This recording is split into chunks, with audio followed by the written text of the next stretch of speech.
ಕೇಂದ್ರ ಗ್ರಾಮೀಣಾಭಿವೃದ್ಧಿ ಖಾತೆ ರಾಜ್ಯ ಸಚಿವೆ ಸಾನ್ವಿ ನಿರಂಜನ್ ಜ್ಯೋತಿ ಅವರು ನಗರಕ್ಕೆ ಭೇಟಿ ನೀಡಿ ಮಾಧ್ಯಮದವರೊಂದಿಗೆ ಮಾತನಾಡುತ್ತಾ ಕಾಂಗ್ರೆಸ್ ಪಕ್ಷ ಭರವಸೆ ನೀಡಿ ಮರೆತು ಹೋಗುತ್ತದೆ.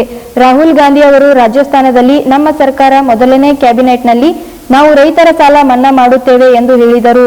5 ವರ್ಷ ಮುಗಿತಾ ಬಂತು, ಆದರೆ ಇನ್ನೂವರೆಗೂ ಒಬ್ಬ ರೈತನ ಸಾಲ ಮನ್ನಾ ಆಗಲಿಲ್ಲ ಎಂದು ಆರೋಪಿಸಿದರು. ನಮ್ಮ ಹೆಮ್ಮೆಯ ಪ್ರಧಾನಿ ಮೋದಿ ಅವರು ಹೇಳುವುದಿಲ್ಲ, ಮಾಡಿ ತೋರಿಸುತ್ತಾರೆ. ನಮ್ಮ ಸರ್ಕಾರ ರೈತರು ಮತ್ತು ಮಹಿಳೆಯರ ಪರ ಸಾಕಷ್ಟು ಕೆಲಸ ಮಾಡಿದೆ. ಬೇಟಿ ಬಚಾವೋ ಬೇಟಿ ಪಢಾವೋ ಮತ್ತು ಆವಾಸ್ ಯೋಜನೆ ಅಡಿಯಲ್ಲಿ ಬಡ ಜನತೆಗೆ ಮನೆಗಳನ್ನು ನೀಡಿದ್ದಾರೆ. ನಾವು ಧರ್ಮ ಒಡೆಯುವ ಕೆಲಸ ಮಾಡಿಲ್ಲ, ಮಾಡೋದೂ ಇಲ್ಲ. ನಮ್ಮ ಪ್ರಧಾನಿಯವರು ಮಾತಿನಂತೆ ಸಬ್ಕಾ ಸಾಥ್ ಸಬ್ಕಾ ವಿಕಾಸ್ ಸಬ್ಕಾ ಸಮಾನ್ ಅಂತೆ ನಡೆದಿದ್ದಾರೆ. ದೇಶದ ಎಲ್ಲ ಅರ್ಹ ಬಾಲಕಿಯರು ಈಗ ಸೈನಿಕ ಶಾಲೆಯಲ್ಲಿ ವಿದ್ಯಾಭ್ಯಾಸ ಮಾಡುವಂತಾಗಿದೆ. ರಾಜಕೀಯ ಕ್ಷೇತ್ರದಲ್ಲಿಯೂ ಮಹಿಳೆಗೆ ಹೆಚ್ಚಿನ ಆದ್ಯತೆ ನೀಡಲಾಗುತ್ತಿದೆ ಎಂದು ತಿಳಿಸಿದರು. मैं पिछले भी यहाँ चुनाव में आई थी। मैं एक अलग ढंग का बैनर भी यहाँ देख रही हूँ जिसमें कांग्रेस ने महिलाओं को 2000 रुपया देने का वादा किया है। शायद कांग्रेस अपने वादा करके भूलने की आदत पड़ी हुई है। राजस्थान में राहुल गांधी ने कहा था कि जैसे ही पहली कैबिनेट बैठेगी हम पूरे किसानों का कर्जा माफ़ कर देंगे। 5 साल होने जा रहा है, एक भी किसान का कर्जा माफ़ नहीं हुआ। मैं अभिनंदन करती हूँ माननीय प्रधानमंत्री जी का, जिन्होंने वादा नहीं उसको करके दिखाया। प्रधानमंत्री किसान सम्मान निधि के तहत भारतीय जनता पार्टी महिलाओं के सम्मान में हमेशा काम किया है। बेटी बचाओ बेटी पढ़ाओ सुकन्या समृद्धि योजना, और सबसे बड़ा माननीय प्रधानमंत्री जी ने एक फैसला किया जिसमें सैनिक स्कूलों में बेटियां पढ़ सकें, वो भी आगे बढ़ के जा सकें। मैं आज कर्नाटक के अंदर एक नया होल्डिंग देख रही हूँ तो मुझे बड़ा आश्चर्य हो रहा है।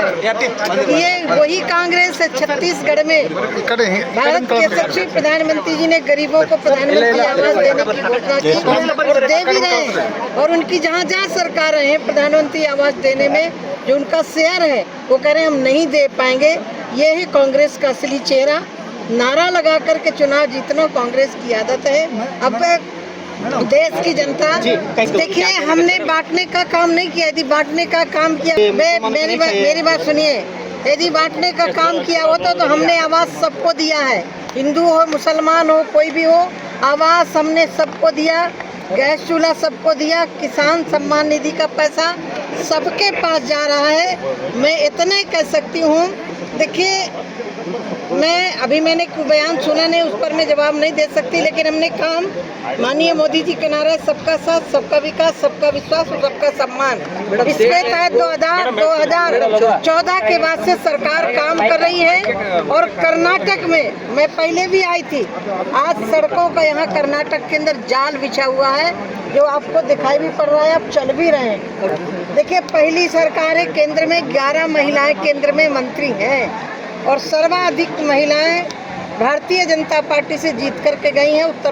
यहाँ कर्नाटक में भी महिलाओं को महत्व दिया जाएगा क्योंकि आधी आबादी महिलाओं की है। महिलाओं के लिए उतनी हमारी भारतीय जनता पार्टी संगठन से लेकर के सरकार तक बराबर का फैसला दे रही है।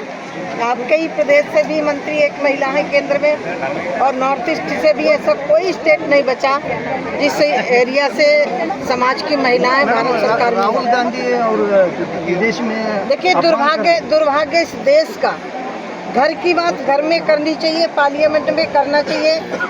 मोदी जी को इशू को लेकर के घेरना चाहिए, लेकिन विदेश में जाकर के जिस तरह से राहुल गांधी ने कानून की धज्जियां उड़ाई हैं, कह रहे लोकतंत्र खतरे में। राहुल गांधी से मैं पूछना चाहती हूँ, जब इमरजेंसी तुम्हारी दादी ने लगाया था तब क्या था?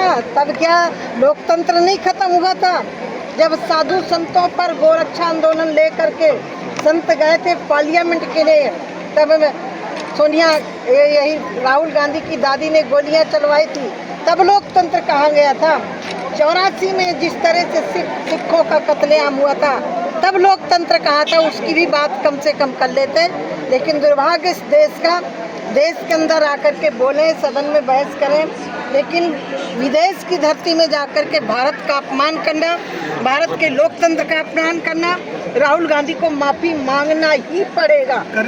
जी बोलते हैं मोदी जी अपमान कर रहे हैं।